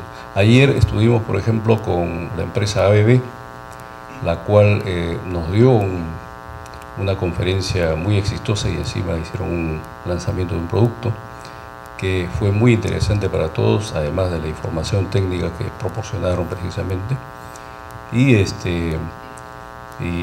el lunes y martes también igualmente ha habido 2 conferencias por día, y el día de hoy una conferencia acá del ingeniero Nagui, muy excelente.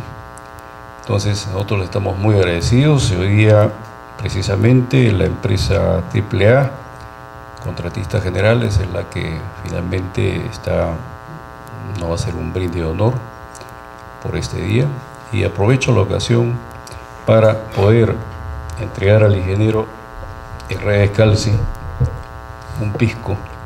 Ingeniero, muchísimas gracias por su presencia, ingeniero, muy amable. Muchas gracias.